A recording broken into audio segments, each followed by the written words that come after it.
Bien, jóvenes. Se había habido un error con la grabación. Bien, como le decía, entonces, en nuestro país encontramos una gran diversidad de una gran diversidad de climas. Mucha gente podría pensar que esa gran diversidad se debe ¿a qué? A nuestra ubicación solamente es una tropical. Y si nuestra ubicación tropical es importante, como escribe la mayoría, el principal factor climático es la cordillera de los Andes. Gracias a los Andes, gozamos, por ejemplo, de un clima gélido. A ver, jóvenes, ¿es necesario irnos hasta el polo norte o el polo sur para saber lo que es temperaturas bajo cero? Por supuesto que no. Por ejemplo, a ver, si usted tuviese que recomendar a un turista recién llegado al Perú para que soporte temperaturas bajo cero, ¿a dónde lo mandaría?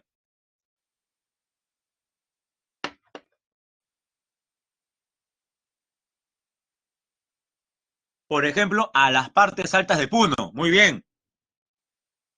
Eh, a la cumbre del Nevado Huascarán. Correcto. En esos lugares encontramos temperaturas bajo cero. Bajo cero. Y dígame, si algún turista le pregunta a usted dónde podría encontrar yo playas paradisíacas similares a la Riviera Maya, similares al Mar Caribe, ¿a dónde lo enviaría? ¿A Lima? No creo, ¿no? ¿A dónde? A Máncora, Piura, también a Tumbes, Punta Sal, Puerto Pizarro, entre otros. Sigamos con más lugares del Perú hermosos. Y si alguien quisiera conocer la jungla, la selva virgen, ¿a dónde lo enviamos? ¿Qué le recomendamos? Madre de Dios, Loreto, Ucayali, San Martín, Amazonas y algunas partes también de qué? De Cusco, de Junín y hasta de Pasco, porque también tienen selva. A eso iba, jóvenes. Si alguna vez la humanidad tuviese que escoger un país para, salvando este país, pudiésemos nosotros a la vez preservar la mayor cantidad de climas, jóvenes, ¿quién debería estar en primer lugar en esa lista de países?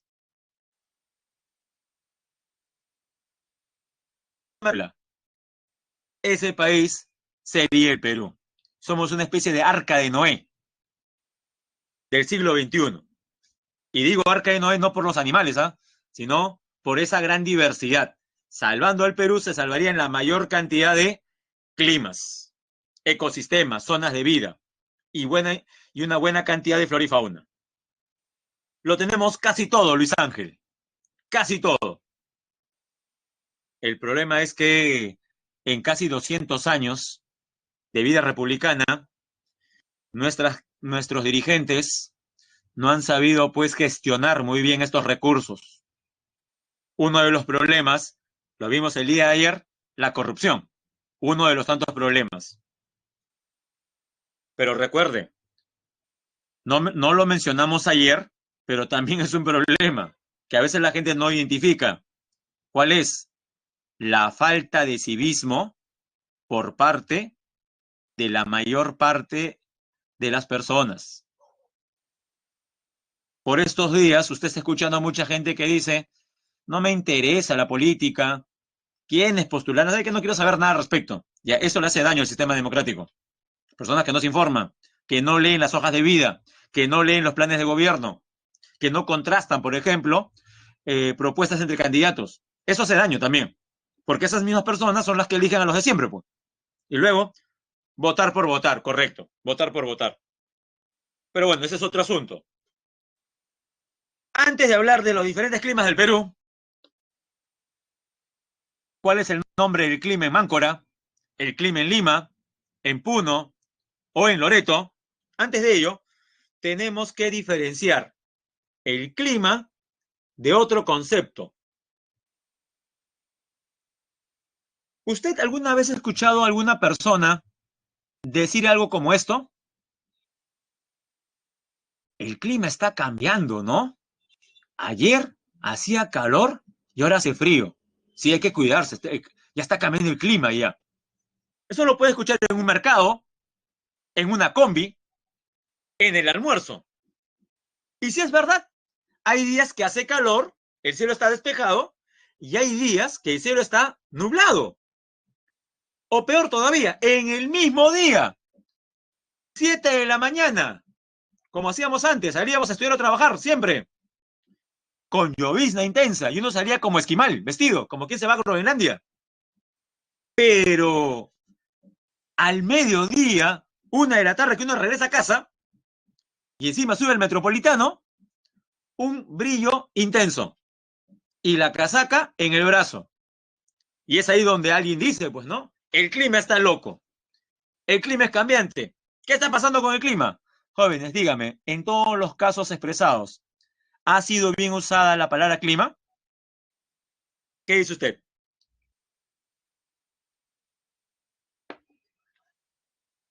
Y la respuesta es no. Dígame, ¿qué palabra debió utilizarse? Tiempo. ¿Y a qué cree usted que se deba que la gente tenga problemas en decir tiempo? ¿Por qué no dice cómo ha cambiado el tiempo? Me gusta el tiempo del día de hoy.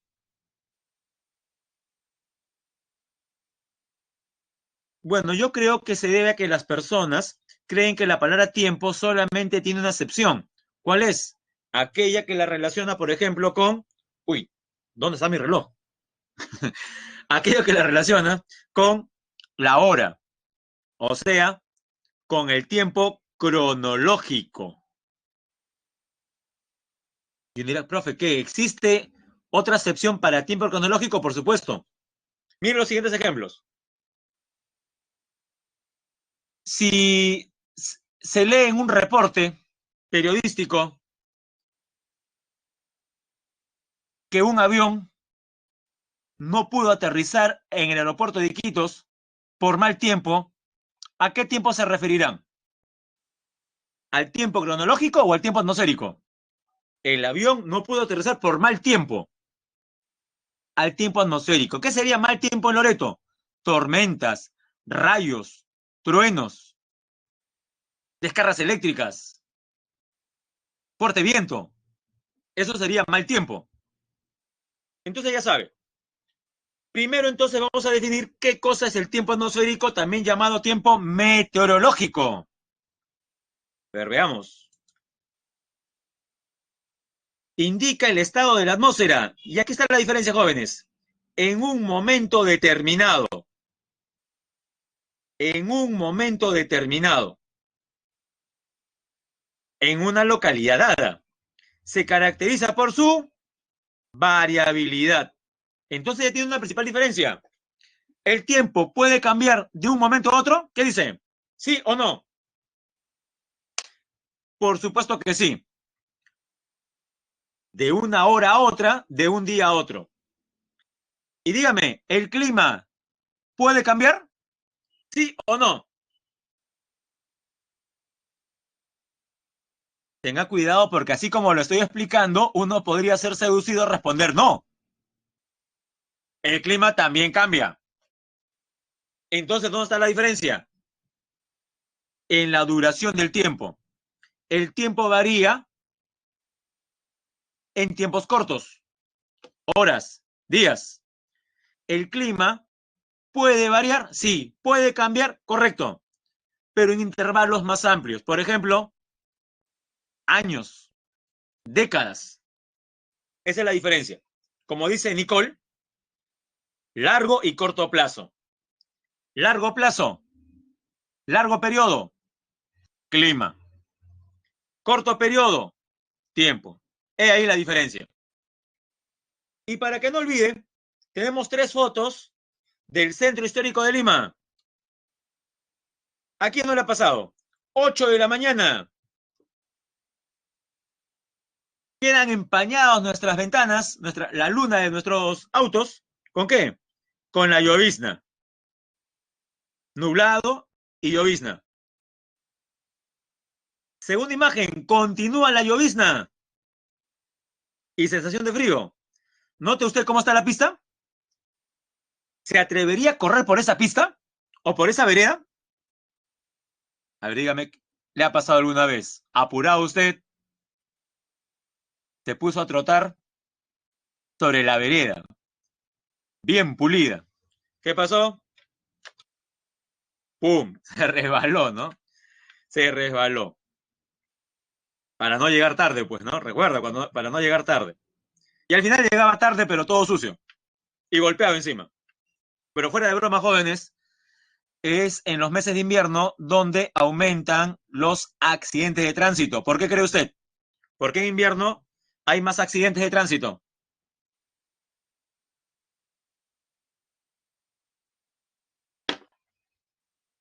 Sí, son varios aspectos. Tiene razón, Nicole. La neblina, la escasa visibilidad. Si usted ha ido de Lima rumbo a Huaral, rumbo a Chancay, ha pasado por Pasamayo. Y la verdad que no prender las luces en Pasamayo es prácticamente un boleto a la muerte, porque no se ve nada y hay curvas encima. Y lo otro, como decía Arturo y Carlos, las pistas humedecidas, mojadas, más resbalosas también para los autos. Pero ese mismo día, jóvenes, a las 2 de la tarde, a las 14 horas, mire qué pasó. ¿Qué observa la tercera foto? Ese pudo haber sido usted, que salió recontra abrigado. ¿Y qué pasó a las 2 de la tarde? Renegando, renegando, porque hay brillo solar. Y usted sudando. Pero jóvenes, ¿renegando contra quién? La gente renega contra el clima. El clima no tiene nada que ver ahí. ¿Sería renegar contra quién? Contra el tiempo. Si va a renegar, entonces, reniegue con el tiempo, no con el clima. Ya sabe, ¿ah? Veamos ahora qué es el clima. Es el conjunto de condiciones ambientales de un lugar determinado y se caracteriza por ser el promedio de los estados del tiempo. Para que entienda esta última parte, veamos el siguiente ejemplo. ¿Qué pasaría, jóvenes, si mañana cae nieve en Lima? ¿Puede creerlo?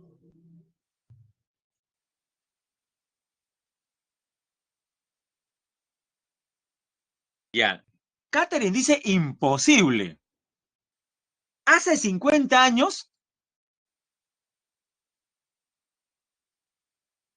podríamos aceptar totalmente lo que dice Catherine. Imposible. Never. Nunca. Pero jóvenes, hay lugares más desérticos que Lima que ya han visto tormentas de nieve o, por ejemplo, ya caídas de nieve. ¿O acaso no ha visto estas imágenes de nieve cayendo sobre las pirámides de Egipto?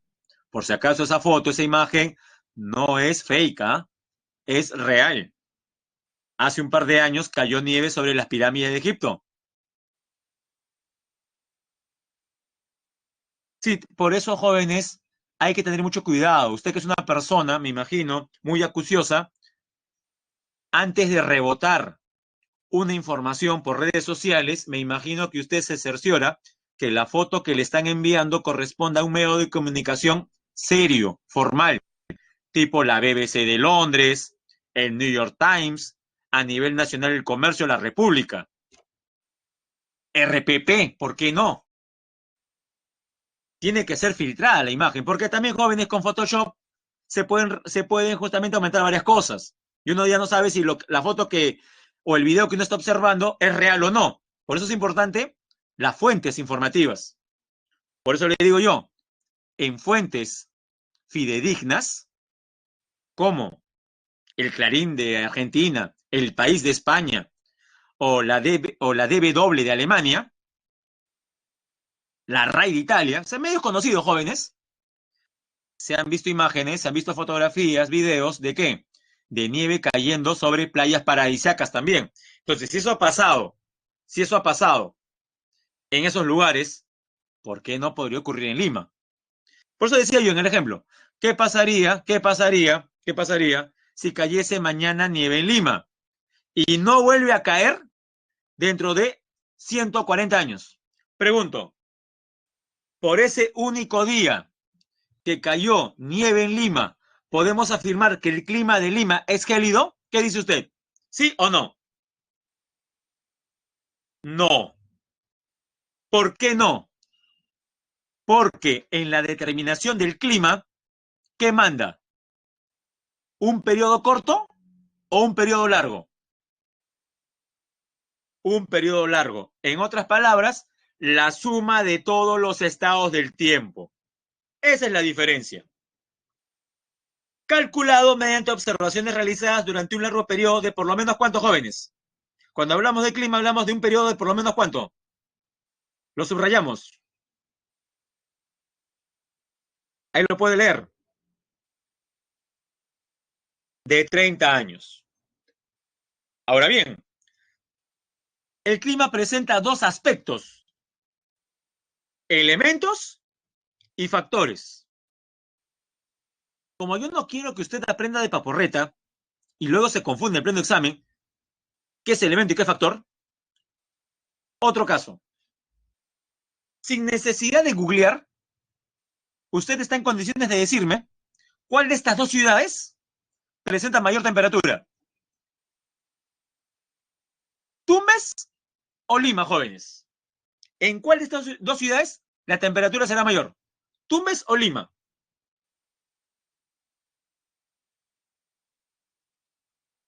Y sí, pues, ¿no? Es abrumador. En cuanto a respuestas, Tumbes. Ahora, si no me cree, si tiene dudas, es escéptico, y está bien ser escéptico, puede googlear y buscar temperatura. Temperatura Tumbes. Ahora, a ver qué sale. Y compare con Lima. Muy bien, Carlos Daniel. Carlos Daniel va más allá, porque se adelanta lo que iba a preguntar. ¿Y qué iba a preguntar? ¿Por qué Tumbes es más caliente que Lima? Y la respuesta es esa, porque está más cerca a la línea ecuatorial. En la semana 1, cuando nos conocimos, jóvenes, en la semana 1, desarrollamos un concepto cuya definición es la siguiente: es la distancia de un punto de la Tierra con respecto al Ecuador. Escriban la respuesta. ¿Cómo se llama eso? Distancia angular de un lugar con respecto al Ecuador. Muy bien, se llama latitud y va de 0 a 90. Baja latitud, de 0 a 30. Mediana latitud, de 30 a 60. Y alta latitud, de 60 a 90. Zonas polares. ¿Recuerda eso? Para proseguir, ¿recuerda ello? ¿O hay que comenzar nuevamente de cero, jóvenes? Por supuesto que lo recuerda. Muy bien.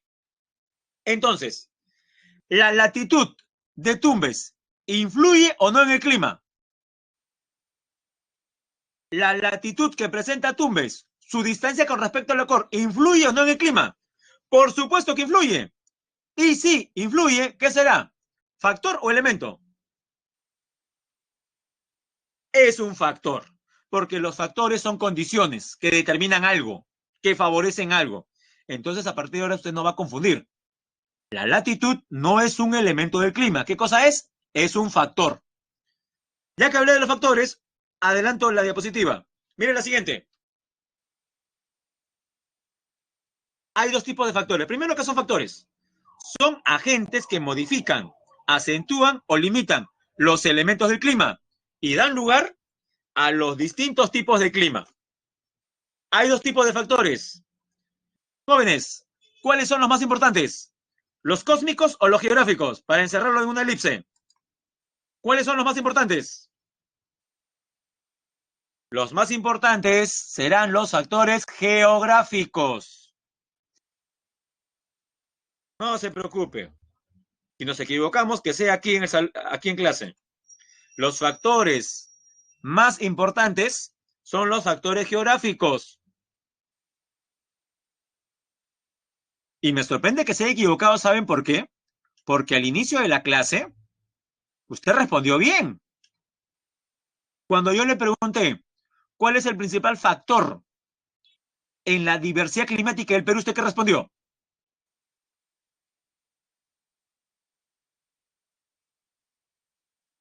Claro, todos respondieron la cordillera de los Andes.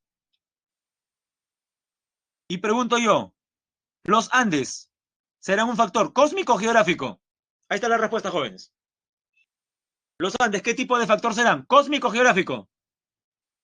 Geográfico. ¿Ve? Develado el misterio. Si alguien tenía duda de por qué mencioné que los geográficos son más importantes, ahí está la respuesta. Los cósmicos, jóvenes, afectan a toda la Tierra. ¿Y cuáles son? La forma curva del planeta, la rotación, la traslación, y hasta podríamos mencionar un cuarto factor cósmico. También tiene que ver con la semana 1. Muy bien, Nicolás, mi cuasi tocayo. ¿Cómo se encuentra el eje? En el espacio, ¿cómo está nuestro eje? Ligeramente inclinado. Sí, es verdad. Ligeramente inclinado. Entonces lo escribimos. Inclinación del eje terrestre. Ahí está. Correcto, Nicole. Nicole no se contentó con que yo diga que los factores geológicos son más importantes.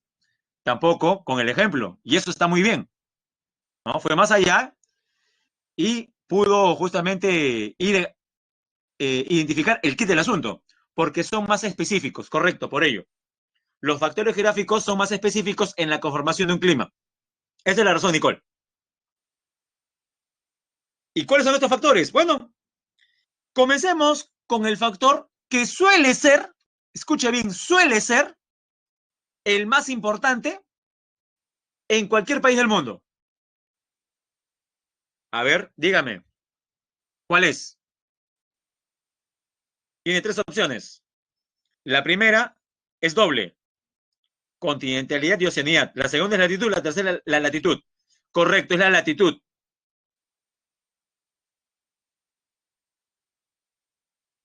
Ahora nótese la palabra que usé. Dije yo suele. Por ese suele, ¿a qué me refiero? Que la latitud en la mayor parte de países es el factor más determinante. Correcto, no siempre. Dígame un país donde la latitud no sea el factor más importante. El Perú, por supuesto. Sí, jóvenes. Somos sui generis. Somos especiales. Somos raros. Como usted quiera llamarlo. Pero sí, el factor climático más importante en el Perú no es la latitud. Profe, ¿qué no influye? Por supuesto que influye, pero no es el más determinante, sino la altitud, representada por la cordillera de los Andes, representada por la cordillera de los Andes, en el caso nuestro. Y los otros dos factores de menor peso, ¿cuáles son? La oceanidad y la continentalidad. Para muchos términos nuevos, pero no es tan complicado. Definamos el más sencillo. Jóvenes, oceanidad, ¿a qué se referirá? A la influencia ejercida por quién? Por las masas de agua oceánica. Por las masas de aguas oceánicas. ¿Dónde la oceanidad será importante?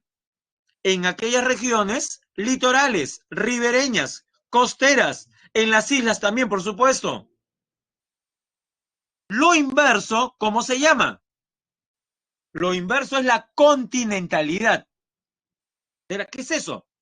Le dije, es el factor inverso. O sea, el que encontramos en lugares alejados del océano. ¿Sí me ha entendido? Dígame dos países sudamericanos donde la continentalidad sea importante. Uno es Bolivia y el otro, ¿cuál es? Paraguay.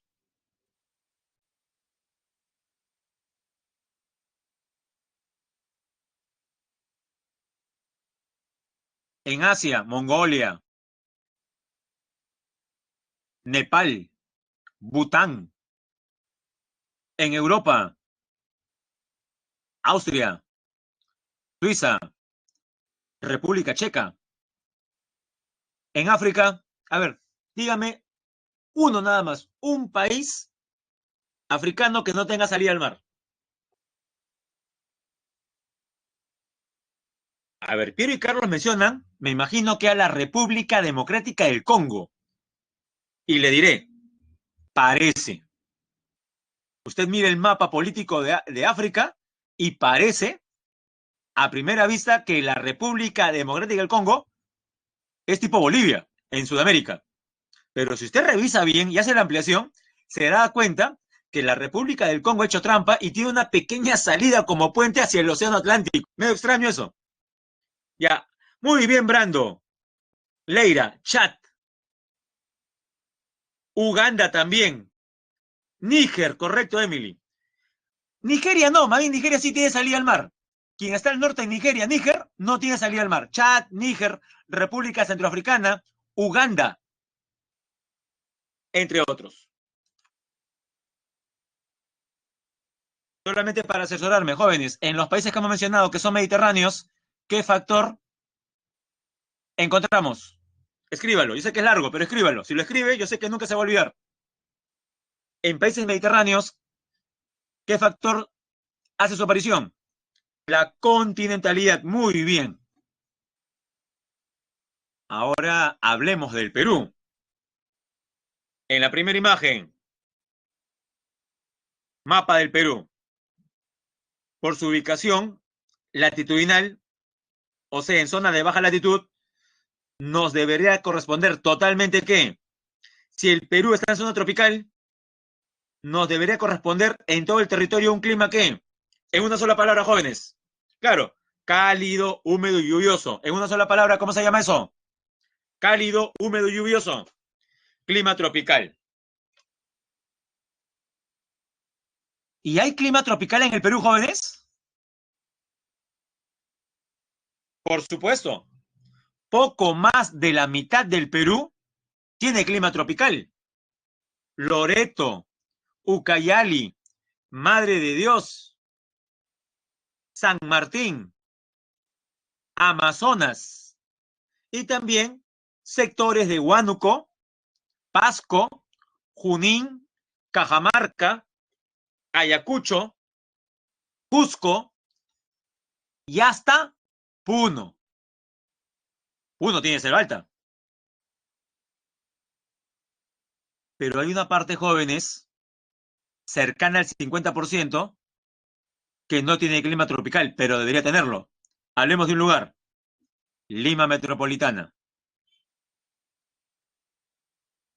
Hagamos un paseo imaginario por la Costa Verde. Sí, jóvenes, estamos en Agua Dulce. Como es imaginario, ahora estamos en Barranquito. Y como sigo imaginando, ahora estamos por Larcomar. Nos detenemos ahí. ¿Nuestras playas son tropicales?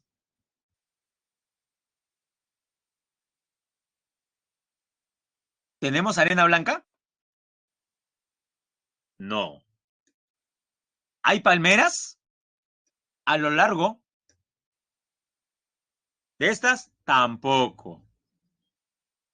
¿Y las aguas son de color turquesa o esmeralda? Menos. Profe, me voy a poner a llorar. Digamos, ya. En tierra no hay parecido, porque no hay ni arena blanca ni palmeras. En el mar, el color es distinto. Nuestro mar es de color verde oscuro y a veces medio marrón. Pero a ver, de repente tenemos una esperanza. Miremos el cielo. El cielo de Lima. ¿Te parece al de los paraísos tropicales? Celeste y despejado, con gran brillo solar. Tampoco, parece, como le llaman los abuelos, la panza de burro, gris, grisáceo, oscuro. Y uno se pregunta, ¿qué pasó? Si Lima se ubica en zona tropical, ¿por qué no se parece a Cancún? ¿Por qué no se parece a Acapulco? ¿Por qué no se parece a Río de Janeiro? Es más, compartimos un monumento, digo compartimos, por la forma, con Río de Janeiro. Claro, en Río está una de las 7 maravillas del mundo, el Cristo Corcovado. Pero aquí en Lima, en el distrito de Chorrillos, también tenemos lo nuestro. Y fue justamente una donación de una empresa brasileña. ¿Qué tenemos? El Cristo del Pacífico, muy cerca de la Herradura. Pero miren la diferencia de paisaje. Mientras el Cristo de Río de Janeiro está sobre un monte de color verde, contemplando la bahía de Río de Janeiro y la playa de Copacabana, hermosísima, nuestro Cristo del Pacífico está montado sobre un cerro totalmente pelado, sin vegetación. Y contemplando, bueno, si tuviera vista no contempla nada porque está nublado. A lo que quiero llegar, jóvenes, es ¿a qué se debe el clima que tiene la costa central? A varios factores. Uno, la corriente de Humboldt. Otro, la cordillera de los Andes. ¿Por qué? Porque si no hubiesen Andes y el Perú fuese totalmente plano, los vientos procedentes desde Brasil llegarían o no a Lima, jóvenes. Imagínense el Perú sin Andes. Totalmente llano el Perú.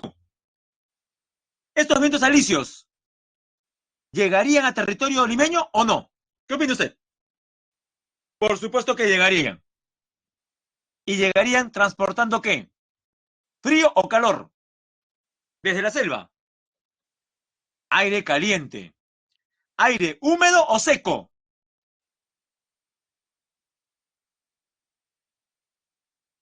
Aire húmedo, que se manifiesta con lluvias torrenciales. Y no la llovizna, ¿ya?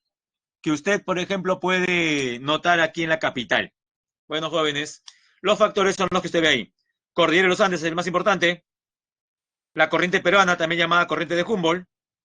Tenemos en el norte la corriente del Niño. Tenemos un viento arremolinado. ¿Cómo se llama?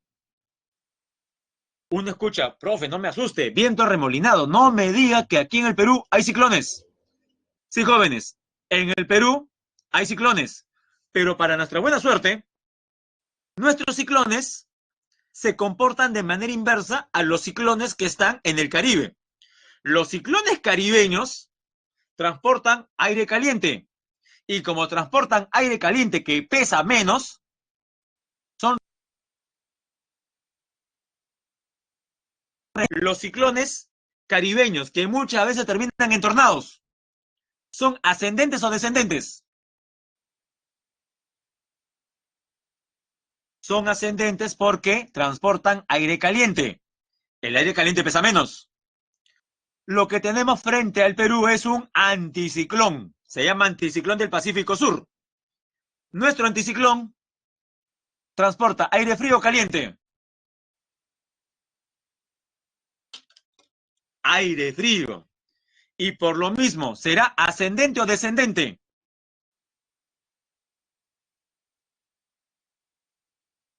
Descendente. Y lo último, ¿existe el peligro que nuestro anticiclón se comporte y genere desastres como los huracanes en el Caribe o los tifones en Asia? No. Nuestro ciclón, nuestro anticiclón, para ser más exactos, es inocuo. Es buena gente, vamos a llamarle así. No se va a llevar su casa. Profe, pero algo malo generará. Bueno, si puede llamarle malo. Genera neblina y en las mañanas de invierno, llovizna, garúas. Eso es lo peor que puede hacer el anticiclón del Pacífico Sur. Menos importante es el anticiclón del Atlántico Sur. De una vez, el anticiclón del Atlántico Sur, o sea, frente al sur de Argentina, es responsable en el Perú de cuál de estos tres fenómenos: nevada, friaje o helada. Si usted responde muy bien esto, significa que cuando lleguemos a ese punto de fenómenos de origen climático, vamos a tener menos problemas. No veo todavía ninguna respuesta. El anticiclón del Atlántico Sur se relaciona con la ocurrencia de nevadas, heladas o friajes en el Perú. Correcto, Nicolás. Los friajes que afectan principalmente la selva peruana. Otro factor es el ciclón ecuatorial.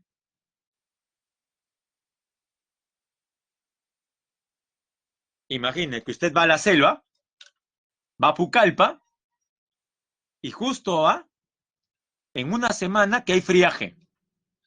Y le profesor, ¿qué piña? Justo hay friaje. ¿Qué implica el friaje? Que la temperatura en Pucallpa va a ser más baja que en Lima todavía. Si en Lima usted, si en Lima usted tiene que soportar frío, hay una solución. ¿Qué hace? Cuando llegue el invierno y ya no aguantamos más, abrimos el baúl y sacamos a quién. ¿Quién hace su aparición, jóvenes? Y lo veremos por un par de meses ahí, o hasta más. Correcto. El famoso tigre, el pobre tigre, hace su aparición. O si no, la famosa frazada con rectangulitos rojos con verde. ¿No se ha visto? Hay azul con blanco, rojo con blanco, verde con blanco y el fondo siempre es plomo. Clásica también que tienen las abuelas. Lo tienen desde de la época de Odría, lo tienen, joven. Increíble. Creo que se pasa de generación en generación. Pero usted cuenta con una frazada, la de tigre especialmente. Pero allí en Pucallpa, ¿usted cree que la mayor parte de lugareños tiene esa frazada? No, porque dirán no es necesario. Si aquí en la selva baja la temperatura está por encima de 27, 28 grados centígrados. Pero en friaje sí la van a necesitar. Y los niños se enferman por neumonía, jóvenes. Eso es el friaje, no se olvide. En, en la imagen, jóvenes, tenemos la cordillera de los Andes. Mire el gran papel que cumple. Es una barrera natural. Es una barrera natural. Por el lado oeste, una barrera a la masa de aire seco subtropical. Y por el lado este es una barrera a la masa de aire húmedo ecuatorial que viene de la Amazonía.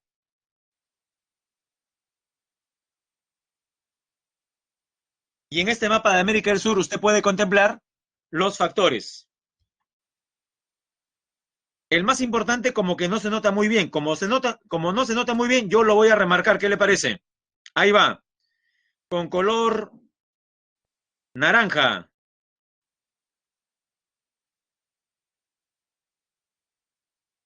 Estoy marcando territorio venezolano, ahora colombiano, ecuatoriano y por fin, Perú. Esto que estoy marcando corresponde a qué?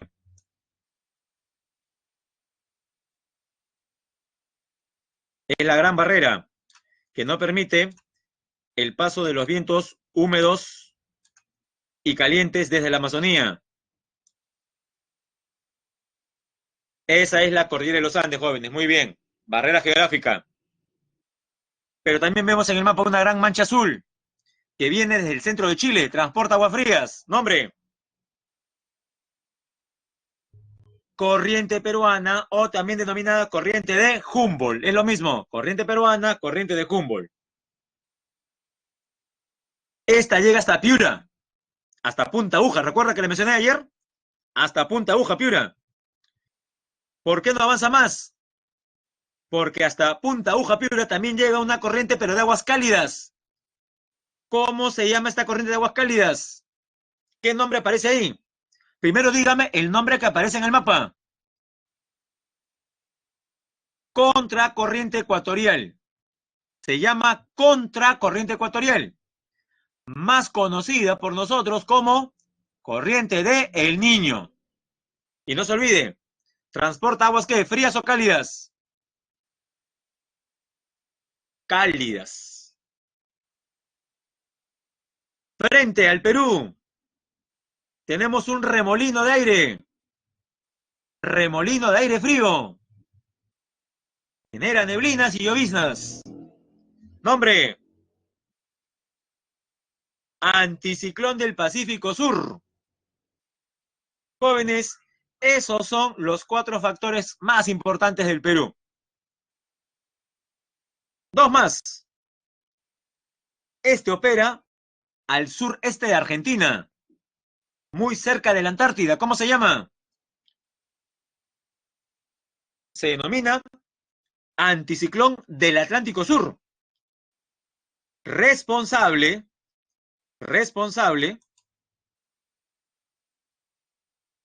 de un viento frío. Voy a marcar la ruta del viento. Mire, aquí va. Nace en el mar. Entra por la cuenca del Río de la Plata.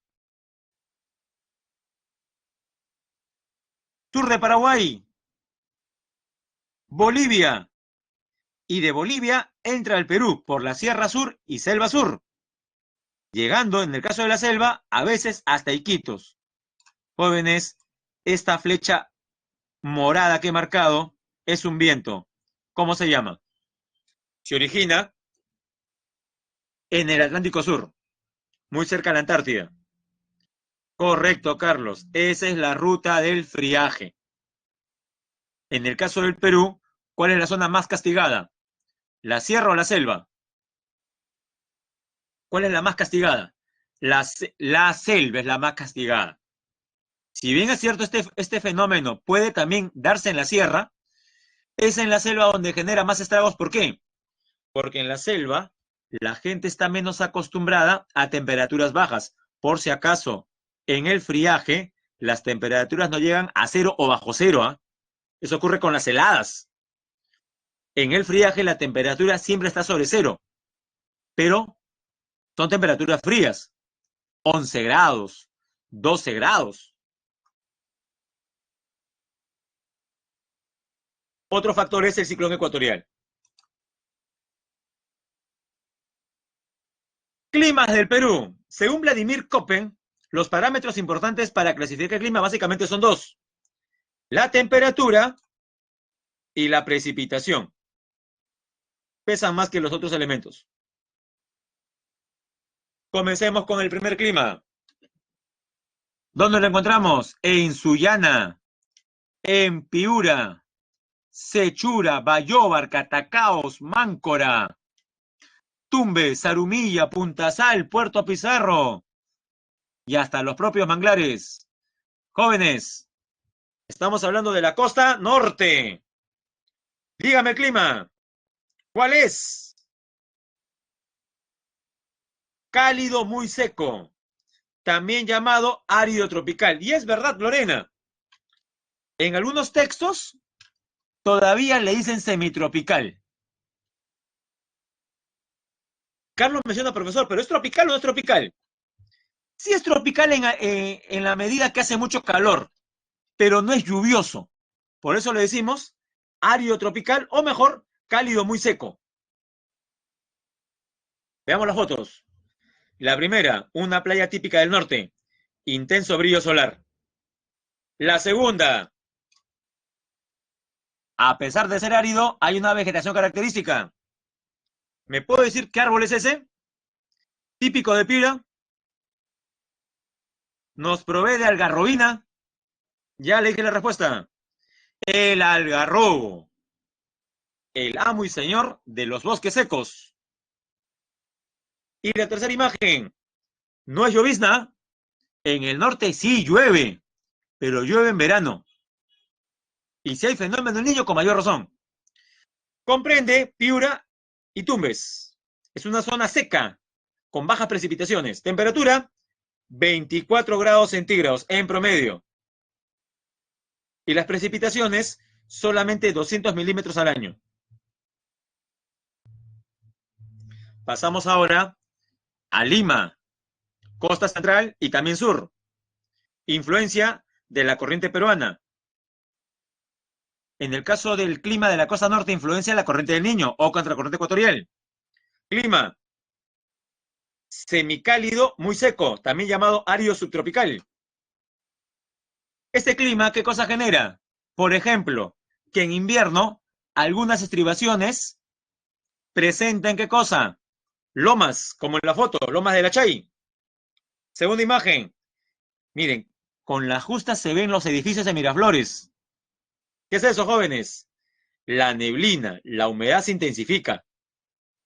Y la última, generan ambientes yermos, un ambiente desértico. Comprende territorios desde el sur de Piura hasta Tacna. Es una zona húmeda con bajas precipitaciones, solamente 150 milímetros al año. Esta es la zona de menor precipitación, solamente 150 milímetros al año. Y temperatura media de 18 grados centígrados. ¿Hay precipitaciones en esta zona? Sí, pero no son lluvias. ¿Qué son? Garúas o lloviznas en los meses de invierno. Ahora dejamos la costa y pasamos a la sierra. En la sierra vemos por lo menos 4 pisos climáticos. Primer piso, de 1000 a 3000. Templado subhúmedo. Templado subhúmedo. Ciudades entre 1000 y 3000. Arequipa, Moquegua, Matucana. Seguimos subiendo. De 3000 a 4000. Clima frío. Ciudades. Huancayo, Huaraz, Cusco, Puno, La Oroya. Seguimos subiendo. De 4000 a 5000. Solamente los valientes viven aquí, jóvenes. Más de 4000 metros. Clima frígido. Dígame una ciudad ubicada por encima de 4000. Cerro de Pasco, capital de la región Pasco, correcto. Cerro de Pasco. Tiene casi 4400 metros sobre el nivel del mar. Casi 4400 metros sobre el nivel del mar. Y uno dirá, profesor, si usted dijo que solamente los valientes viven de 4000 a 5000, ¿qué hay que decir sobre los que viven por encima de 5000 metros? Primera pregunta. ¿Existen aglomeraciones urbanas sobre 5000 metros? ¿Qué dice usted? ¿Encontramos alguna ciudad sobre 5000? Correcto, Carlos. Se llama La Rinconada y queda en Puno. 5020 metros sobre el nivel del mar, jóvenes. Hay reportajes de CNN, de RT en español. ¿Sabe sobre la existencia del canal RT? Claro, es el canal de Rusia, canal de Putin. Ah, mire, qué bien, Piero.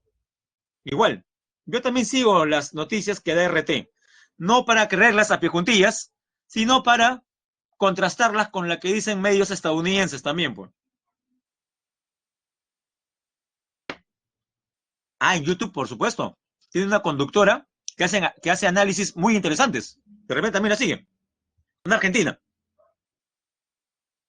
Bien. Esta ciudad se llama La Rinconada y queda en el norte de Puno. Más de 5000 metros. Y el clima es gélido. Claro, usando la terminología de Pulgar Vidal sería la janca. Tiene razón. Sería la janca. Y no se olvide, conforme vamos subiendo por los Andes, la temperatura, la humedad y la presión disminuyen. Ahora hablemos de cada una. Primero, de 1000 a 3000. Tenemos dos zonas. Por la parte occidental va de 1000 a 3000. Temperatura promedio 20 grados centígrados. Seco con nubosidad de verano, lluvias estacionales. No muy lluviosa, mide 500 milímetros al año. Pero también tenemos por la vertiente oriental, de 1000 a 2000.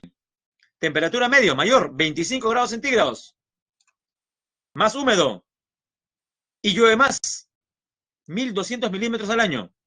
De 3000 a 4000. Zona de altas vertientes, mesetas y valles mesondinos. Temperatura, aquí la cosa ya es menor, 12 grados centígrados. Aire seco, precipitaciones de 700 milímetros al año. Seguimos subiendo. De 4.000 a 5.000, clima frígido. Alta montaña, gran sequedad. Fuerte variación térmica entre el día y la noche. Precipitación 700 milímetros al año. De octubre a marzo cae en forma de nieve, granizo y lluvia. Hay tormentas eléctricas. Y la zona más alta, de 5.000 a 6.746 metros sobre el nivel del mar. Altas cumbres. Temperaturas bajo cero. Precipitaciones sólidas. Nieve, granizo. Gran sequedad y fuerte insolación. Ahí en la imagen ve usted el Huascarán, el nevado tropical más alto del planeta. Primera parte de la selva. Selva alta o ceja de selva. De 1.000 a 400 metros sobre el nivel del mar. Mucha gente cree que toda la selva es ardiente. Y no, jóvenes. La selva alta, por ejemplo, tiene temperaturas, mire, de menores a 22 grados centígrados. Eso sorprende a muchos visitantes cuando llegan, por ejemplo, a Chanchamayo. Alta humedad atmosférica. Precipitaciones por encima de 2.000 metros. 2.000 milímetros, disculpe. Jóvenes, lo subrayo, es la zona más lluviosa del Perú. La selva alta o ceja de selva es la zona más lluviosa del país. Y hay zonas donde la precipitación sobrepasa los 5.000 milímetros. Y pausamos la grabación, jóvenes. Pausamos la grabación presentando la diapositiva. Correcto, no selva alta también es Oxapampa. Tiene razón, Andrea. Oxapampa, Posuso, Chanchamayo, Satipo, Tingomarí, eso es selva alta. Y dejamos la grabación con el clima cálido húmedo, o sea, de selva baja. Ahí identificamos dos climas, el ecuatorial y el de sabana tropical. No se olvide, ecuatorial y sabana tropical.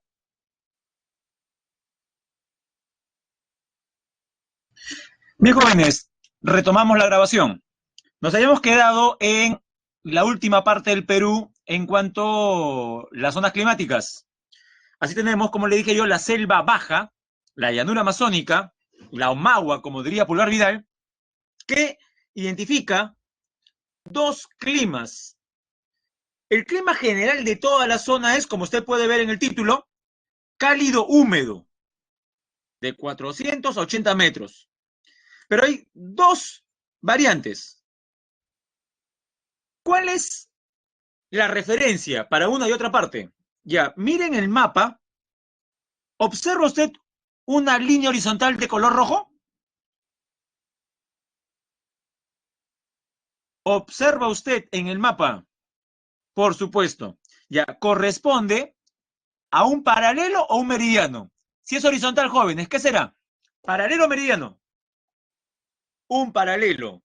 Y ahí puede ver el paralelo de 12 grados. Justamente el que pasa por Lima, ¿no? Pero no nos interesa Lima, sino su cruce por la parte amazónica.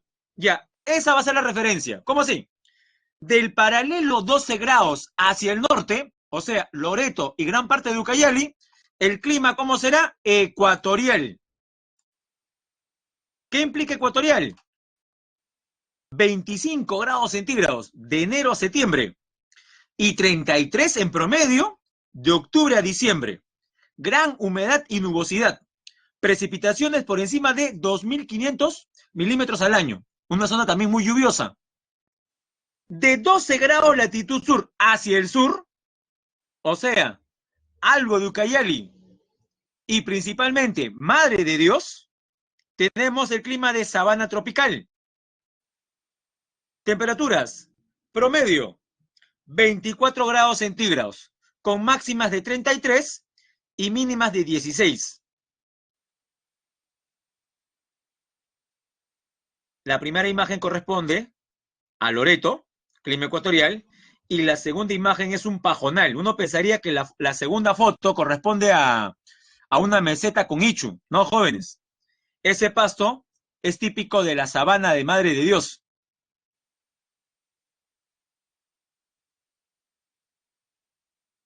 Y lo último, jóvenes, tiene que ver con los fenómenos naturales de origen climático. Comenzamos. La helada. Hay dos tipos. Helada blanca, helada negra. ¿Cuándo se produce la blanca? Cuando la temperatura cercana a la superficie del terreno se sitúa por debajo de los 0 grados. Por debajo de los 0 grados. Y con suficiente humedad. La diferencia con la negra, jóvenes, es la humedad. En las heladas blancas hay humedad en el ambiente. Existe una suficiente humedad en el ambiente. Ahí vemos la foto. Segundo, heladas negras. Se produce cuando el aire tiene poca humedad. Nótese la diferencia. Poca humedad. Y la temperatura también desciende por debajo de 0 grados centígrados. Consecuencias. Mire, los cultivos son prácticamente quemados por la helada negra. No se manifiesta con color blanco. Impacto socioeconómico.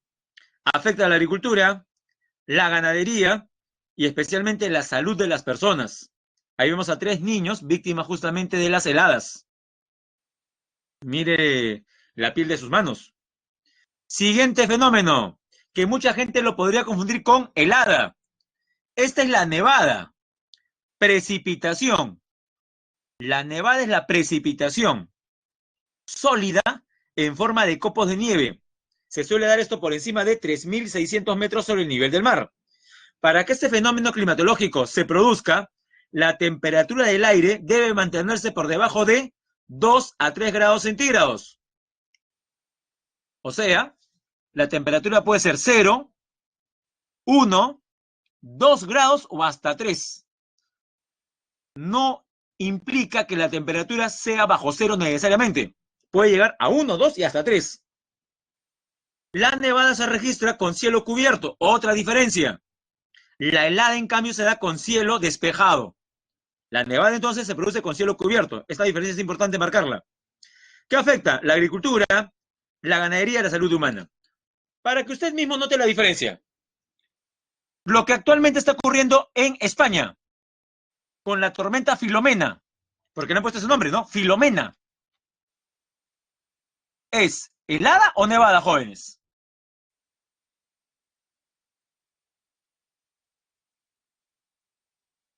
Lo que está sucediendo en España, eso es nevada, por supuesto. Siguiente fenómeno, por suerte ya lo explicamos en un mapa. ¿Cómo se denomina? Y afecta a la Amazonía. Dígame el nombre, escríbalo. Con esto ya sabe, no confundir helada con nevada, y menos con friaje. En el friaje la temperatura no llega a 0 grados, ni se acerca siquiera. Se origina por masas de aire frío, provenientes de la Antártida, que ingresan por la cuenca del Río de la Plata, lo vimos en el mapa. En promedio, las temperaturas máximas caen de 35 que usted soportaba en Iquitos o Pucallpa a 22 grados. Usted dirá, profesor, no es tan grave. De 35 a 22, ¿dónde está lo malo? Esa es una parte. Siga leyendo. Por la nubosidad presente en la zona. Y las temperaturas mínimas también pueden ser de 22 a 11 grados. Pregunto yo, las personas en Pucallpa, Puerto Maldonado, Atalaya, Yurimaguas, Iquitos, ¿estarán preparados para soportar 11 grados centígrados? Usted mismo, como limeño mazamorrero, ¿está preparado para soportar 11 grados? Ni usted, que vive en Lima, está preparado para 11 grados. Imagínese la gente en la Amazonía. Tal vez digan, no, profesor, allá en la selva todos tienen también su frazada de tigre. Yo no creo que todas las familias tengan frazada de tigre.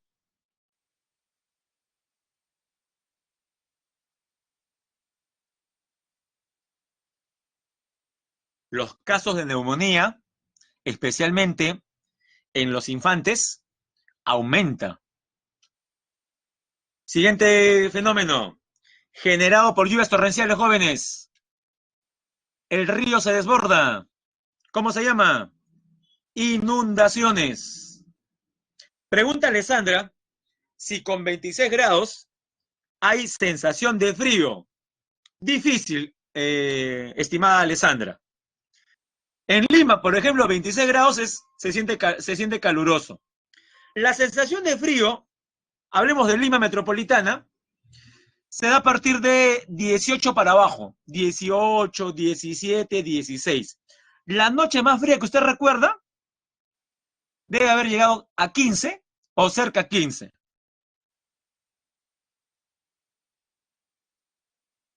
Inundaciones, desborde esporádico de las aguas de los ríos por exceso de precipitación pluvial, las lluvias. Miren las fotos. Miren la segunda foto. Las personas cargando ¿qué? Sus electrodomésticos. Y el agua les llega, el agua marrón, les llega hasta la cintura fácilmente. Las pistas se convierten en canales y no de Venecia. Destrucción de zonas agrícolas. ¿Recuerda qué pasó con las plantaciones de limón en Piura hace 3 años? Producto del niño costero, se echaron a perder. El limón comenzó a escasear. Y usted sabe, ley de oferta y demanda. Comenzó a escasear el limón y ¿hasta dónde llegó el precio? ¿Recuerda? Pues fue hace solamente 3 años, ¿ah? Disculpe, hace 4 años, me corrijo. Hace 4 años, hace 4 años. Un riñón, dice María. Bueno, Daniel creo que está más cerca de la cifra. Sí, casi 50 soles el kilo de limón. Y ahora está a 2 soles el limón. Imagínense la diferencia, por 25. Lo que más me acuerdo de esa época son los memes. ¿Recuerda los memes acerca de los limones? Hay un meme donde un joven le propone matrimonio a su pareja y en vez de un diamante, ¿qué aparece? Un limón. Otro, correcto, la nueva moneda del Perú. También había uno de la nueva moneda del Perú. Sí, sí, sí, verdad. Pero el que más me gustaba era aquella donde incorporaban la foto del perrito de la calle. Sí, el perrito que nadie le da bola, Firulais, con su limón seco colgado, ¿no? Firulais era la atracción. Qué jóvenes, eso de repente le hace recordar. Mire, los efectos de niño costero. He mencionado obviamente la parte lúdica sobre el problema. Pero es grave. Usted en química, ¿ya sabe balancear ecuaciones o todavía? Leira dice que sí, muy bien. Creo que la mayoría, ¿no? Por redox. Claro, por redox. Hidrógeno por aquí, oxígeno por allá. Perfecto. ¿Usted, por qué pregunta esto? Porque la atmósfera también es como una ecuación balanceada, jóvenes. Si una parte de la ecuación se altera, pregunto yo, ¿la otra se afecta o no? Claro que se afecta. Por supuesto que se afecta. ¿De qué manera? El fenómeno del niño, el fenómeno del niño causa inundaciones. ¿En qué parte del Perú? ¿En la costa o en la sierra? El niño. ¿Dónde activa lluvias? En la costa, especialmente en la costa norte. Tumbes, Piura, Lambayeque y hasta La Libertad. Muy bien. Entonces, si ahora llueve más de lo normal en la costa norte, pregunto yo, ¿eso qué implica? Que hay otra zona del Perú donde ya no va a qué. Siguiendo esa lógica, habrá una zona del Perú donde no va a qué, donde no va a llover. ¿Y cómo se llama ese periodo? Sin lluvia, jóvenes, sin precipitaciones. Eso es una sequía. ¿Dónde suele darse la sequía? En la Sierra Sur. Entonces, sequía, periodo seco prolongado, caracterizado por la falta de lluvias, genera mayor evapotranspiración y daños a la ganadería. Recuerde, es más intensa en la Sierra Sur. Y lo último, jóvenes, en cuanto a fenómenos naturales, los huaicos, también llamados, escribas otro nombre, su sinónimo, huaicos o con doble L, huaicos o yogyas.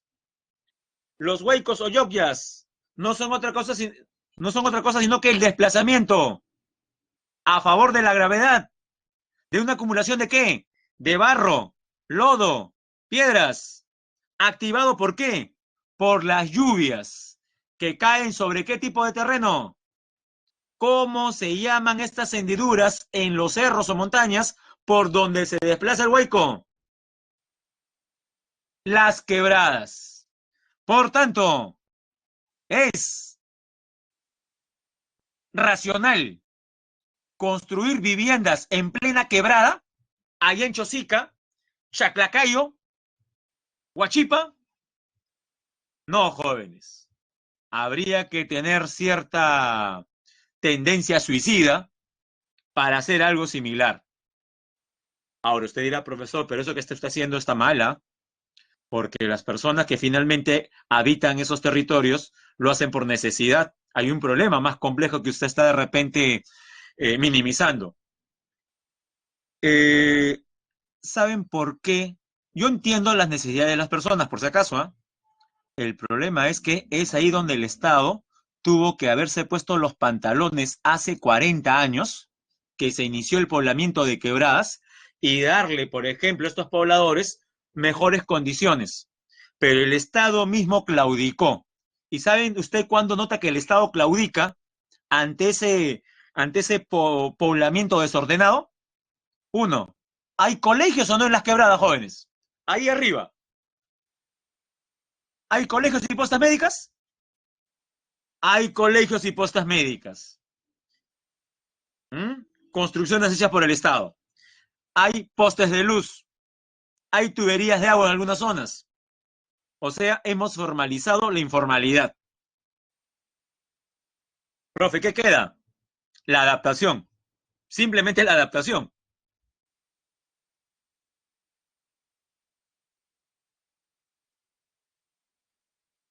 Los huaicos fueron los últimos fenómenos que observamos y ahora vamos con fenómenos de alcance global. No, Nicolás, lo de Yungay fue una avalancha, un aluvión avalancha, generado por el terremoto. La vibración sísmica, la vibración sísmica causó el desprendimiento de una parte del vértice del Nevado Huascarán. Kilómetros cúbicos de hielo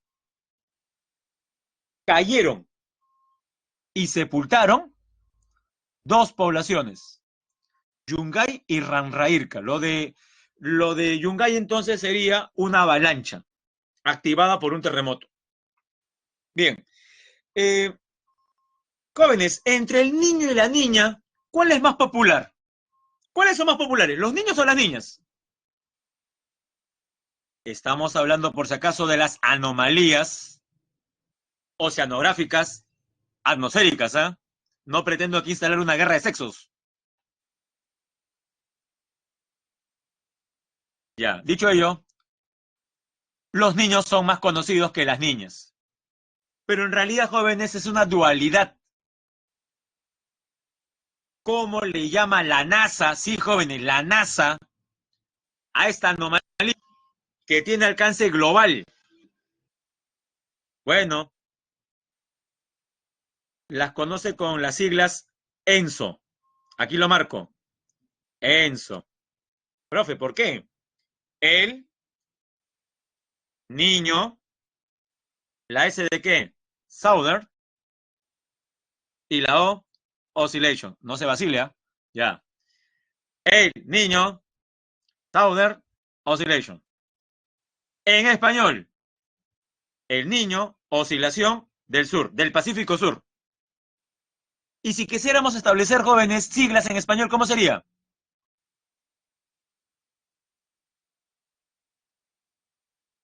Ya no sería ENSO, ¿no? Habría un pequeño cambio. ¿Cómo sería? El ENOS. De las dos maneras se les puede llamar. ENSO, como lo llama la NASA, o en español, el ENOS.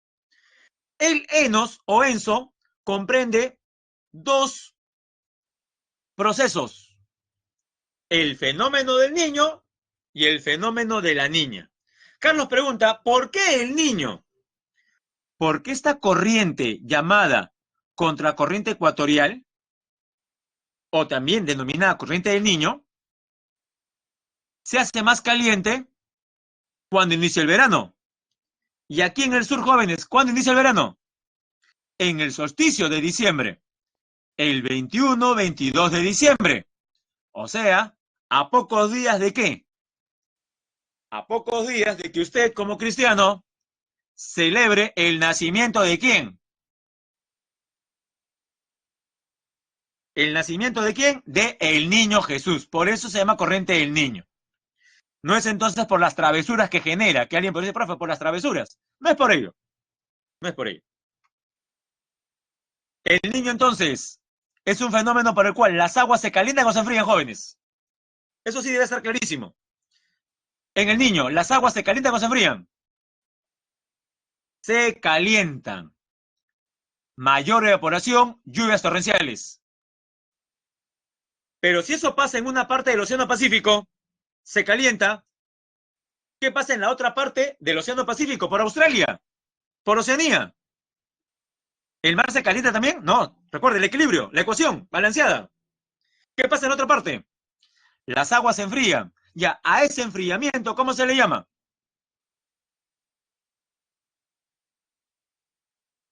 Eso es la niña. En líneas generales, jóvenes.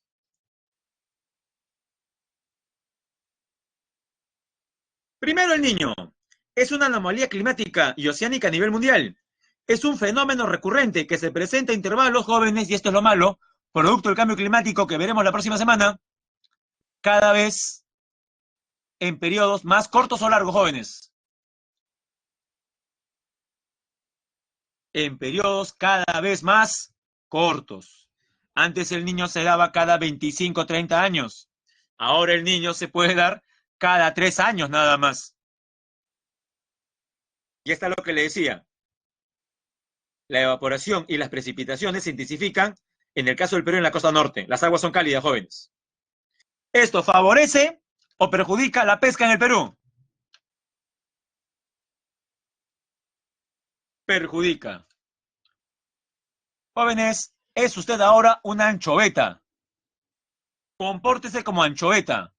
Como anchoveta, usted es un pez de agua fría o cálida. Fría. Entonces está más que contento frente a Chimbote.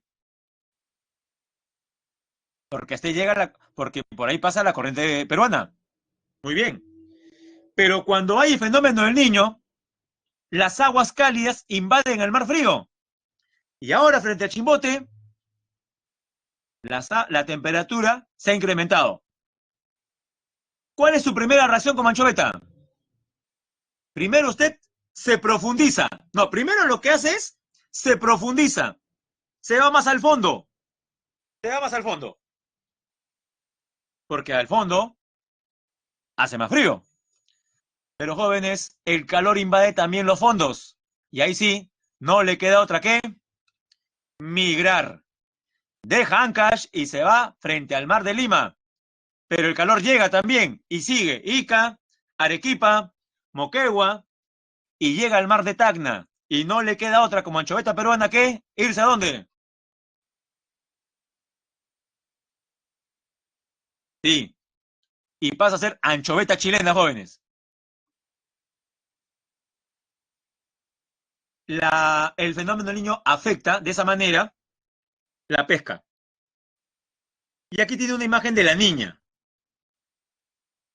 Ahora en el Perú las aguas son frías y en Australia las aguas son cálidas. Al revés. Consecuencias: condiciones climáticas más secas, problemas económicos en el mundo, aumento de la pesca comercial o industrial. Lo contrario, pues, las aguas vuelven a ser frías. Ejercicio número 1. A ver cómo va la cosa. ¿Qué marcamos en la pregunta número 1? Dice, un grupo de excursionistas decide visitar diversas lomas que se encuentran ubicadas en diferentes puntos de Lima. Identifica las causas por las que se origina este ecosistema. Veamos la primera. Ocurrencia de garúas, o sea, de lloviznas estacionales en algunas laderas orientadas del mar. Verdadero. 2. Ingreso de la contracorriente ecuatorial, o sea, la corriente del Niño. La corriente del Niño es causante de las lomas Por ejemplo, en la Chay, falso. 3. Impulso de los vientos alisios por las masas de aire frío del anticiclón del Atlántico Sur. Falso. Y la última, la neblina transportada por el viento, verdadero. La clave correcta es la letra D. 1 y 4. Vamos a la 2. A ver, relacione. Segunda columna, dice La Rinconada, la ciudad más alta del mundo, en Puno, más de 5.000 metros sobre el nivel del mar. ¿Qué clima tiene? A más de 5.000 metros, jóvenes. Eso está fácil. La Rinconada la relacionamos con 3, sería 3 con A. Clima gélido. La Oroya está entre 3.000 y 4.000. Clima frío. Moquegua está entre 1.000 y 3.000. Si Moquegua está entre 1.000 y 3.000, tiene clima templado subhúmedo. Y la última, Jaén, selva alta. Selva alta de Cajamarca. ¿Qué clima tiene la selva alta? Semicálido, muy húmedo. Semicálido, muy húmedo. La clave es la letra C. Pregunta 3. En los meses de junio y julio, a más de 3.800 metros, las temperaturas descienden drásticamente por las noches y los pobladores de las comunidades andinas se encargan de aprovechar el contraste de la temperatura durante el día y la noche para, entre comillas, momificar, o sea, convertirla en chuño. Así, una vez realizado todo este proceso, se convierte en chuño. Esto es posible gracias a la ocurrencia de, y recuerde que la conversión de papa en chuño viene desde los Tiahuanaco. ¿Qué aprovecharon? ¿La nevada? ¿El friaje o la helada? Y la clave correcta es la letra B, las heladas.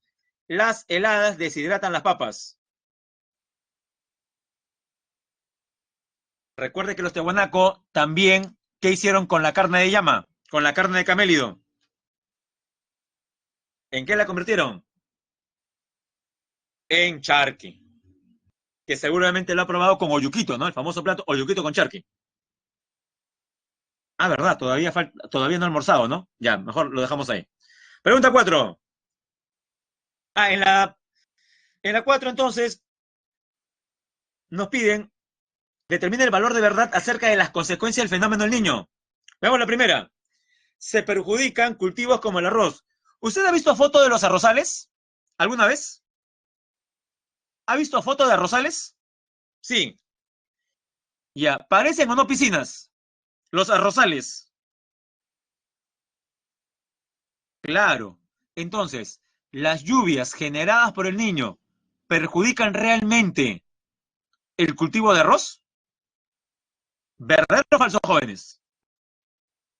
Uno de los pocos cultivos favorecidos por las lluvias es el arroz. La primera es falsa, entonces. Se perjudica el espárrago, los limones, la caña de azúcar. 2. En Piura se pueden formar lagunas en el desierto Sechura, en la depresión Bayobar, jóvenes. ¿Verdadero o falso? Verdadero. Es más, hasta tiene un nombre. Cuando se forma esa laguna le llaman la niña, laguna la niña, pero desaparece después. 3. Los peces de agua fría se benefician con el aumento de fitoplancton. ¿Verdadero o falso? Como diría usted, ¿recontra qué? Recontra falso. El niño más bien genera la mortandad del fitoplancton por aumento de temperatura. Sur. Dijimos que eso es verdadero. Por tanto, la clave sería la letra A. Falso, verdadero, falso, verdadero. Muy jóvenes, y vamos a presentar un video cortito nada más de la otra cara de los huaicos, ¿ya? Estaba pensando mostrarle unas imágenes donde se ve pues el poder destructor del huaico y todas las pérdidas humanas, y no quiero que usted comience la semana con mala vibra, ¿ya? Entonces vamos a mostrarle un video sobre los huaicos con final feliz.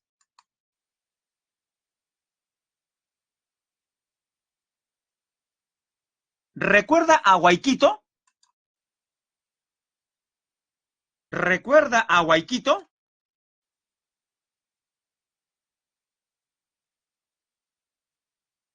No lo recuerda, nadie. Ya, acá lo va a recordar.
Bueno, esa última imagen me hace recordar de repente a alguno de ustedes. No, no creo que estén así ustedes ahorita, ¿no? Como Boiquito.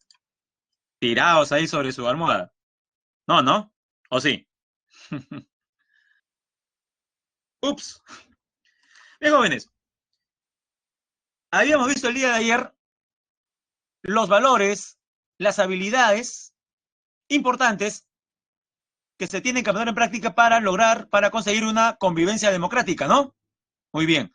Pero de todas maneras, jóvenes, el conflicto es inherente a la naturaleza humana.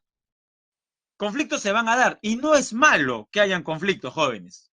Es más, lo peligroso sería de que todas las personas piensen igual. Lo que pasa es que sí es verdad, como en el Perú, la experiencia demuestra que los conflictos terminan en violencia, uno alude que conflicto necesariamente desemboca en el uso de la fuerza. Y no debería ser así. Existen, jóvenes, 4 mecanismos para resolver conflictos. De esos 4, en el examen le van a preguntar por 3. Más bien, un favor, mientras vamos cargando el material, escribe en el chat cuáles son esos 4 mecanismos para resolver conflictos. Claro, se basan en la comunicación, en la tolerancia, en el respeto, en eso se basan. Pero ¿cuál es el nombre de estos 4 mecanismos?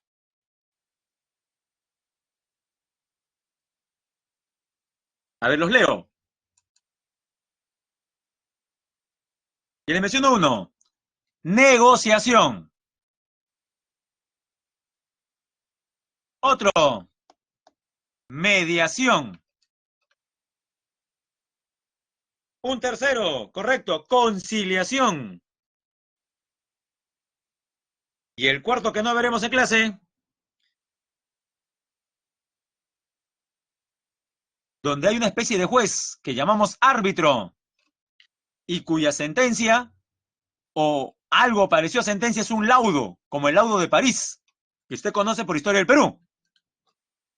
El arbitraje, que suele darse entre empresas y el Estado. Ya, ese último mecanismo no lo vamos a ver. Vamos a ver negociación, mediación y conciliación. A estas 4 herramientas, se les conoce con estas siglas. De repente coincide con el nombre de su amigo, Mark. ¿Qué significa las siglas Mark? Mecanismos alternativos de resolución de conflictos. Repito, mecanismos alternativos de resolución de conflictos. Quiero que analice la segunda palabra. ¿La A de qué dijimos? A ver, eso se escriba. ¿La A de qué es? De alternativos. ¿Por qué alternativos, jóvenes? ¿Alternativos a qué? ¿Usted se imagina que ante cualquier problema que usted tenga con el vecino porque hace mucha bulla, con su banda de rock, ante cualquier problema, usted lleve esto? Muy bien, Leira. Está bien la idea. Muy bien. Usted, Leira, está en otro. Está muy bien, ¿ah? Claro, alternativo implica que sea ajeno a lo convencional. ¿Y qué sería lo convencional en la resolución de cualquier problema? Juicio. En otras palabras, lo convencional sería ir a juicio. Por eso le decía, imagínese que hasta un problema vecinal generado porque su vecino, ¿no? Con su banda de rock genera mucha bulla, tenga usted que judicializarlo. ¿Cuál sería la consecuencia, jóvenes? Si cualquier problema fuese judicializado, ¿cómo estaría nuestro Poder Judicial? Colapsado, saturado, recargado. Profe, pero ya lo está. Claro, ya lo está. Imagínese una sobrecarga aparte de ello. Por esa razón es que para ciertas situaciones que no sean delitos, desde luego, porque nadie va a decir aquí, profesor, entonces ya sé, si hay un homicidio, hay que negociarlo. Jóvenes, ¿se puede negociar un homicidio? ¿Se puede conciliar agresión física? No. Los delitos no se resuelven por esta vía. No se resuelven por esta vía. Delito sí va a poder judicial, ahí no quedan dudas, ¿eh? Delito va a poder judicial. Pero hay inconvenientes que no son delitos que sí se pueden solucionar. Primero jóvenes, veamos qué es un conflicto. Es una situación de pugna entre dos o más protagonistas, en los cuales existe incompatibilidad motivada por una confrontación de intereses. Algunos conflictos devienen en agresividad cuando fallan los instrumentos con los que hay que enfrentarlos y solucionarlos. Ejemplos, conflictos sociales. La foto nos muestra a un manifestante en una toma de carreteras. La segunda, a congresistas, tal parece disconformes con otros colegas. Y la tercera, también tenemos conflictos a nivel comercial, como la guerra entre Estados Unidos y China, donde hasta TikTok ha sido mencionado, ¿no? Mecanismos para resolver conflictos. Negociación, mediación, conciliación.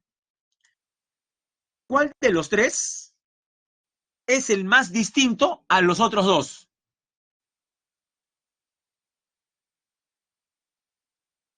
Jóvenes, término excluido. De los tres, ¿cuál sería el término excluido?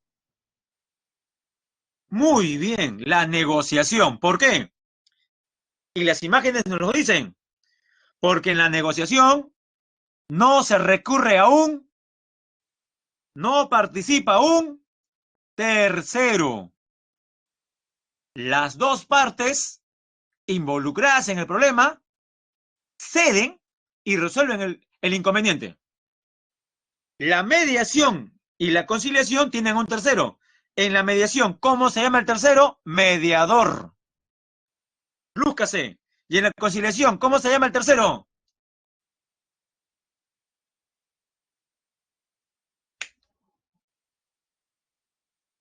¿Cómo se llama? Conciliador. ¿Para cuál de los dos terceros, mediador o conciliador, hay que recibir una capacitación del mismo Ministerio de Justicia? Para conciliador.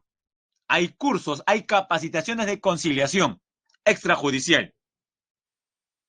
Entonces, jóvenes, si para ser mediador no hay un requisito previo, pregunto yo, ¿cualquiera puede ser mediador?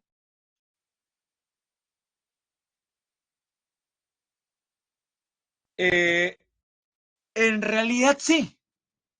O por último, único requisito es que sea aceptado por las dos partes, nada más. En todo caso, el único requisito sería que sea aceptado por las dos partes. Por lo general, ¿a quién van a escoger? ¿Al familiar de uno de ellos?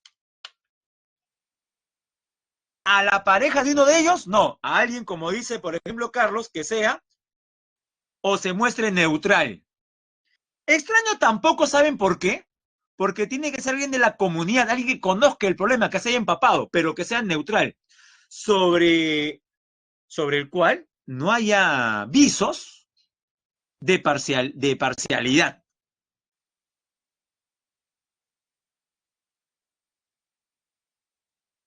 Hablemos de la negociación entonces. Proceso de solución de conflictos entre las partes implicadas, sin la intervención de terceros. No se olviden, no hay terceros.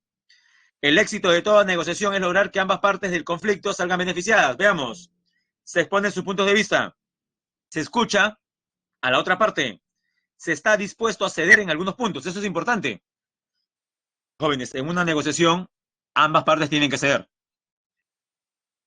Ahí tenemos una mesa de negociación.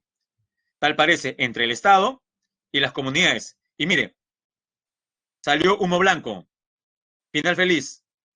El ministro, en este caso, ministro Yufra, de la época de PPK, logra acuerdos con comunidades nativas. Mediación.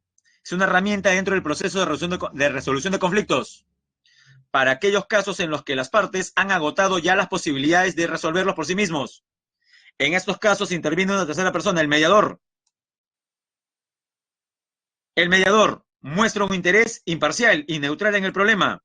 Pregunto, Si esto lo hace el mediador, ¿el conciliador también muestra un interés imparcial y neutral en el problema? ¿Sí o no? El mediador sí, el conciliador. El conciliador también. Segunda, el mediador guía y brinda a las partes consejos y sugerencias. Pregunto, ¿y el conciliador? ¿Sí o no? También. Hasta ahí, profe, lo mismo. Ya saben dónde está la principal diferencia. Y aquí lo marco con rojo. Es esto.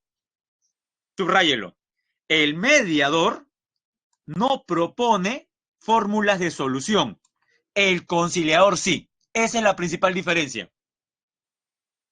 Aparte de la capacitación que mencioné previamente, es importante resaltar que la decisión final siempre será de las partes, no del mediador.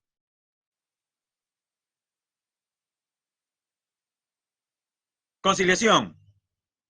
¿Dónde puedes conciliar? En los centros de conciliación autorizados por el Ministerio de Justicia, que pueden ser privados, y si no hay platita, que pueden ser gratuitos.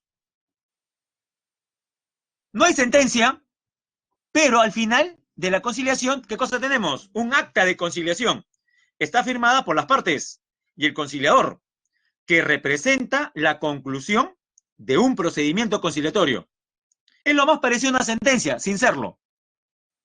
En caso de incumplimiento del acuerdo adoptado, se podrá solicitar ante el juez su cumplimiento.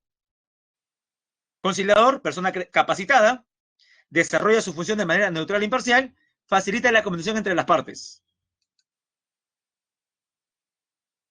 Ventajas. Las partes deciden la solución del conflicto, disminuye el tiempo y los costos. ¿Cuánto cuesta un abogado? Es confidencial y reservada, evita los juicios, no requiere obligatoriamente la presencia de un abogado. ¿Qué no se puede conciliar? Procesos cautelares, garantías constitucionales, violencia familiar, petición de herencia. ¿Qué se puede conciliar? Todo lo que ve aquí en la parte de la derecha. Desalojos, pago de deudas, indemnización. Y mire el último, tiene que ver con familia, pensión de alimentos, régimen de visitas, tenencia de los hijos. Y lo último, jóvenes, tiene que ver con las 2 décadas de violencia interna derivadas del conflicto armado que sufrimos los peruanos entre 1980 y el 2000. 2 grupos se alzaron en armas. Usted conoce sus nombres. En el 80, Sendero Luminoso, y a mediados de los 80, el MRTA, siglas del Movimiento Revolucionario Tupac Amaru.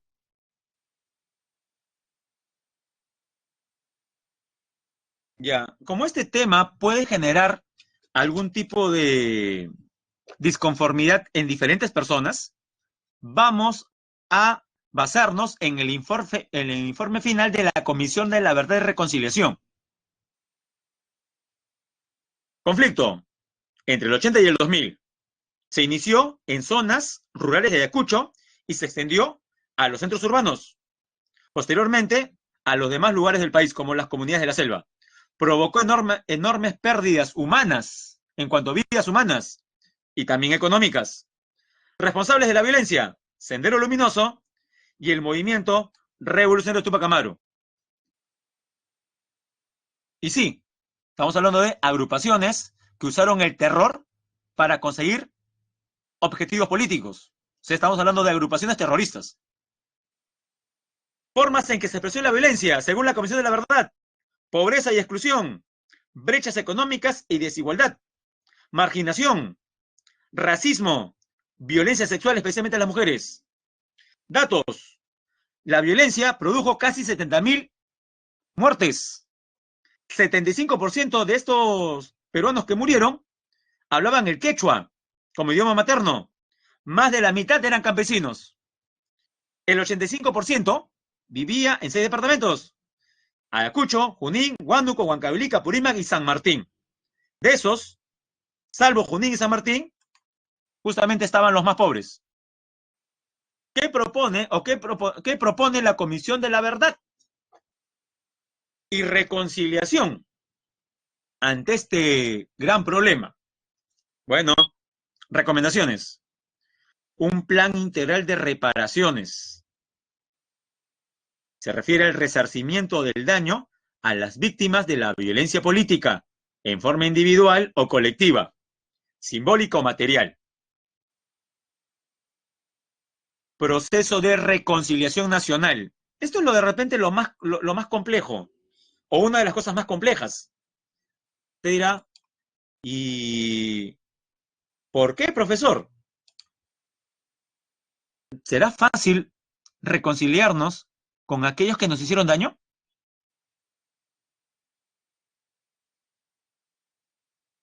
Uno se pone del lado de las víctimas y sí, yo no criticaría a una víctima de la violencia que no quiera ver ni en pintura a su agresor o al familiar de un agresor. Pero ha habido casos donde sí se ha producido este encuentro y las personas involucradas han encontrado paz ante el tormento. Pero bueno, digamos que es algo complejo, ¿no? Es un nuevo pacto fundacional entre el gobierno y la sociedad peruana y entre los miembros de la sociedad a través de una ciudadanía plena para todos los peruanos. Se recomiendan también reformas institucionales para que no se repitan no se repite el escenario que dio pie justamente a este derramamiento de sangre. Garantías de prevención que ayuden a que no se repitan más dolorosos sucesos de violencia. Afianzar una institucionalidad democrática. O sea, reforzar el sistema democrático y sus instituciones.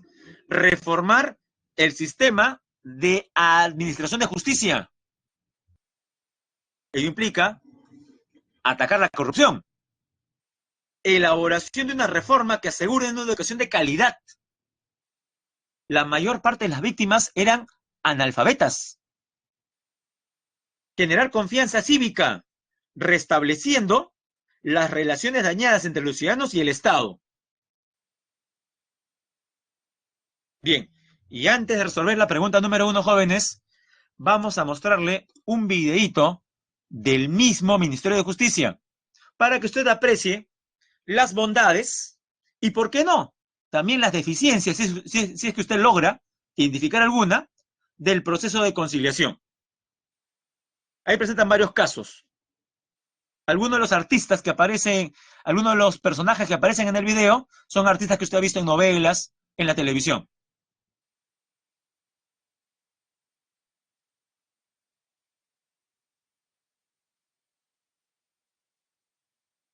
O sea, pasamos de Waikito a la conciliación en cuanto a videos.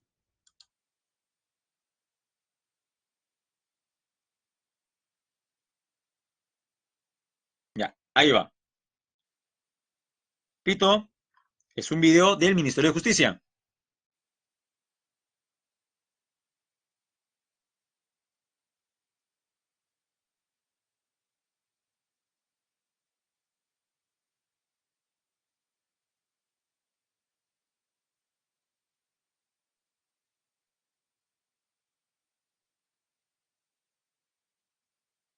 Ya.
Bien, jóvenes, espero que haya sido de su agrado y utilidad el video del Ministerio de Justicia y Derechos Humanos.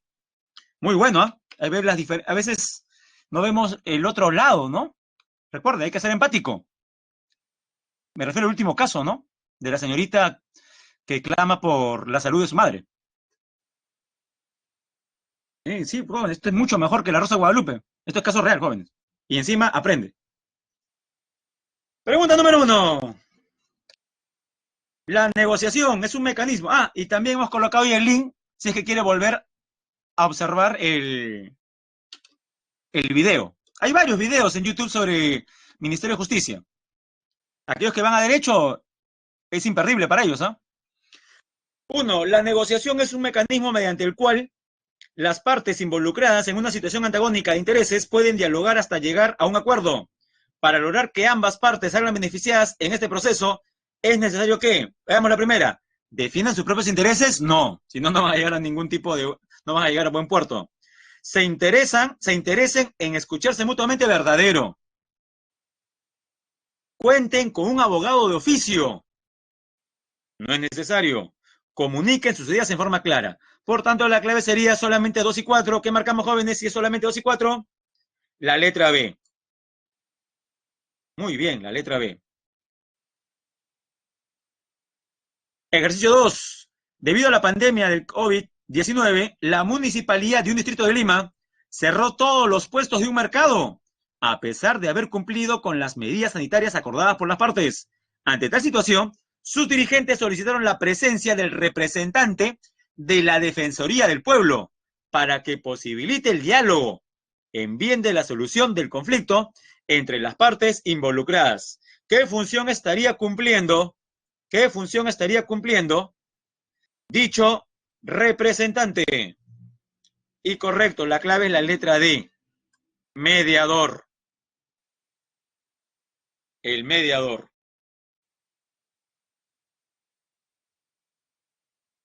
3. La conciliación es un mecanismo de solución de conflictos, donde el conciliador propone alternativas de solución de acuerdo a la ley. Con respecto a este mecanismo, en los siguientes casos determine el valor de verdad de las siguientes materias conciliables. O sea, ¿qué es conciliable? Pedro y Juan desean solucionar el pago de arriendo de una vivienda. Se parece bastante a lo que vimos en el video. Verdadero, eso se puede conciliar. María solicita que se notifique a su esposo que vive en el extranjero. Ah, recuerde, solamente se puede conciliar si las dos partes están en territorio nacional. No se puede conciliar si una de ellas está en otro país. Por tanto, la segunda es falsa. 3. Juana y su empleadora, su jefa, vamos a decirle, desean prorratear el pago de su indemnización. Verdadero. ¿Sabes lo que es prorrateo? Creo que sí, ¿no? Ya. 4. José y Javier formalizan sus acuerdos de repartición de bienes intestada. Verdadero también. No, porque no es herencia. Tenga cuidado, no, no es herencia. La clave correcta entonces sería la letra A. Todas son verdaderas, menos la segunda. Sería entonces verdadero, falso, verdadero, verdadero. Y la última, jóvenes, y con esto nos retiramos. Según el informe de la CBR, el conflicto armado que se vivió en el país entre los 80 y los 2000 constituyó un episodio muy intenso de violencia. ¿Cuál de las siguientes alternativas constituye una medida de prevención para que estos hechos no vuelvan a repetirse? Lee usted las 4 alternativas y se da cuenta que la clave correcta sería, dice la A, promover políticas públicas centralistas. Falso. La D, promover una educación de calidad y para todos, pero de acuerdo a los ingresos económicos. Falso. Mantener el actual sistema de justicia. La clave correcta es la letra B. Fortalecer la presencia del Estado, jóvenes. Esa es la clave. La letra B. Muy bien. Vamos a pasar a la grabación, jóvenes.